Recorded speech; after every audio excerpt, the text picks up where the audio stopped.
Hi friends, welcome to భవిష్య vlogs. ఈరోజు మన రెసిపీ వచ్చేసి గోధుమ పిండి బెల్లంతో హెల్దీగా స్నాక్స్ రెసిపీని అయితే చూసేద్దాం ఫ్రెండ్స్.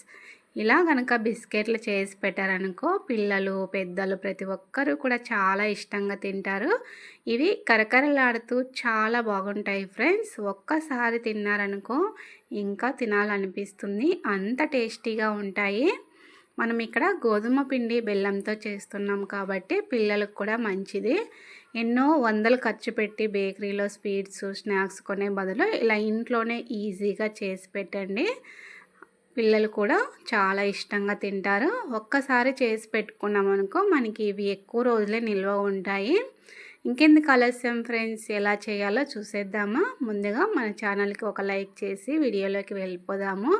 ఇంకా ఎవరైనా మన ఛానల్ని సబ్స్క్రైబ్ చేయకపోతే వెంటనే సబ్స్క్రైబ్ చేసుకోండి. ఇక్కడ 1 కప్పు బెల్లాన్ని కరిగించుకుంటున్నాను.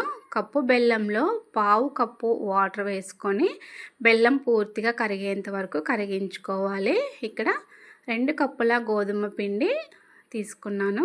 అలాగే ఇందులోకి ఒక 2-3 స్పూన్లంతా కొబ్బరి పౌడర్ని అయితే వేసుకోవాలి. ఇందులోనే కొద్దిగా ఇలాచీ పౌడరు, ఒక చిటికెడంతా ఉప్పును కూడా వేసుకోవాలి. మనము బిస్కెట్స్ చేసేటప్పుడు అలాగే స్వీట్ ఐటమ్స్లోకి ఒక చిటికెడంతా ఉప్పును వేసుకుంటే టేస్ట్ అనేది చాలా బాగుంటాయి. ఇప్పుడు ఇందులోనే ఒక 4-5 స్పూన్లంతా నెయ్యిని కూడా వేసుకుంటున్నాను. మనం ఇక్కడ నెయ్యి లేకపోతే ఆయిల్ అయినా వేసుకోవచ్చు, సన్ఫ్లవర్ ఆయిల్ని. అలాగే ఇక్కడ నువ్వులు కొద్దిగా వేసుకున్నాను. మనకి కావాలంటే డ్రై ఫ్రూట్స్ అయినా కొద్దిగా పౌడర్ లాగా చేసుకొని వేసుకోవచ్చు. ఇందులోనే 1/2 కప్పు అంతా సూజీ రవ్వను వేసుకున్నాను, బొంబాయి రవ్వను. ఈ బొంబాయి రవ్వ వేసుకోవడం వల్ల మనకి బిస్కెట్స్ తినేటప్పుడు క్రిస్పీగా చాలా బాగుంటాయి. ఇప్పుడు ఇదంతా నెయ్యి అంతా కూడా పిండికి బాగా కలిసేలాగా ఇవన్నింటినీ కలుపుకుందాము. మనము ముందుగా కరిగించి పెట్టుకున్న బెల్లం వాటర్ని చల్లారనివ్వాలి. పూర్తిగా చల్లారిన తర్వాత ఇలా వడకట్టుకొని పిండిలో వేసేసుకుందాము. బెల్లం వాటర్ని చూసుకొని వేసుకోండి. మనకి ఎక్కువగా అయిపోయిందనుకో పిండి అనేది మెత్తగా అవుతుంది. మనం తీసుకున్న బెల్లము వాటర్ కరెక్ట్గా సరిపోతుంది పిండికి అనేది. కొద్దిగా వేసుకుంటూ ఇలా పిండినంతా బాగా కలిపేసుకోండి. మెత్తగా ప్రెస్ చేసుకుంటూ, మనకి పిండి అనేది మరీ మెత్తగా ఉండకూడదు, కొంచెం గట్టిగానే ఉండాలి.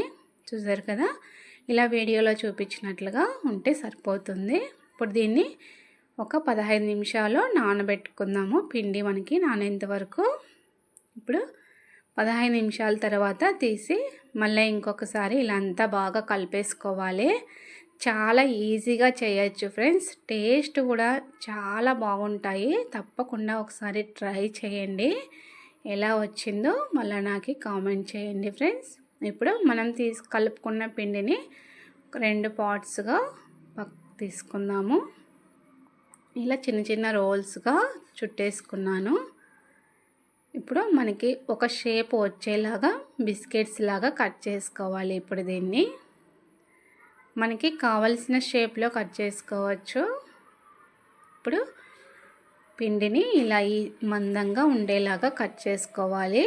మరీ మందంగా ఉన్నా మనకి ఇవి పచ్చిగా ఉంటాయి, క్రిస్పీగా ఉండవు, కాలకుండా సరిగా మెత్తగా ఉంటాయి బిస్కెట్లు. ఈ మందంతో కట్ చేసుకోండి, పర్ఫెక్ట్గా సరిపోతాయి ఫ్రెండ్స్. చూస్తున్నారు కదా, ఇలా ఈ మందంలో ఉండాలి. పిండిని అంతా కూడా ఇలా కట్ చేసుకొని ఒక ప్లేట్లోకి తీసి పక్కన పెట్టేసుకుందాము. చూసారు కదా, ఇప్పుడు ఆయిల్ హీట్ చేసుకొని మనం డీప్ ఫ్రై చేసుకుందాము. ముందుగా ఒక పీస్ వేసి చెక్ చేసుకోండి. ఆయిల్ వేడయిందో లేదో మనకి తెలిసిపోతుంది. ఇక్కడ ఆయిల్ అయితే ఎక్కువగా ఆయిల్ హీట్ చేసుకోవద్దండి, లోనే పెట్టుకొని. మనం ఫస్ట్ టైం బిస్కెట్స్ వేసేటప్పుడు కూడా ఆయిల్ ఎక్కువగా వేడిగా ఉండకూడదు, నార్మల్గా ఉండాలి. ఇప్పుడు మనకి సరిపోయే వేసుకొని కాల్చుకుందాము. ఎంత లోలో పెట్టుకొని కాల్చుకుంటే మనకి బిస్కెట్స్ అనేది అంత టేస్టీగా ఉంటాయి ఫ్రెండ్స్. అంతేకాకుండా క్రిస్పీగా టేస్ట్ కూడా బాగుంటాయి. ఇప్పుడు రెండు వైపులా తిప్పుకుంటూ గోల్డ్ కలర్ వచ్చేంత వరకు కాల్చుకోవాలి. మనము హైలో కనుక పెట్టుకున్నాం అనుకో లోపల పిండి అంతా కూడా పచ్చిగా ఉండి బిస్కెట్లు అనేది మెత్తగా ఉంటాయి. ఇక్కడ మనము ఆయిల్లో డీప్ ఫ్రై చేస్తున్నాం కానీ ఇవి ఫ్రై అయిన తర్వాత ఒక్క చుక్క కూడా ఆయిల్ అయితే పీల్చుకోవండి. అంత బాగుంటాయి, అసలు డీప్ ఫ్రై చేసినట్టుగా అనిపించవు. చూసారా ఈ కలర్ వచ్చిందనుకో మనకి పర్ఫెక్ట్గా సరిపోతుంది. ఇక చల్లారిన తర్వాత క్రిస్పీగా వస్తాయి బిస్కెట్స్ కూడా. ఈ కలర్ వచ్చేలాగా కాల్చుకోండి. ఇంకా మిగతావన్నింటినీ కూడా ఒక్కొక్కటి ఇలా వేసుకొని కాల్చుకోవాలి. చాలా సింపుల్ ఫ్రెండ్స్, తప్పకుండా ట్రై చేయండి. ఇక మిగతావన్నింటినీ కూడా ఇలాగే రెండు వైపులా తిప్పుకుంటూ బాగా కాల్చుకోవాలి. మనకి సేమ్ ఇవి చూస్తుంటే రస్కుల్లాగా అనిపిస్తుంది. టేస్ట్ కూడా చాలా బాగుంటాయి. మనకి ఇక్కడ బెల్లంతో వద్దనుకుంటే చక్కెరతో అయినా చేసుకోవచ్చు. నేనైతే బెల్లమే హెల్దీ కాబట్టి బెల్లంతో చేసి చూపించాను. చూసారా మిగతావన్నీ కూడా ఇలాగే బ్రౌన్ కలర్ వచ్చేంత వరకు కాల్చుకుంటే మనకి క్రిస్పీగా బిస్కెట్స్ అయితే రెడీ అయిపోయాయి ఫ్రెండ్స్. ఇవి చల్లారిన తర్వాత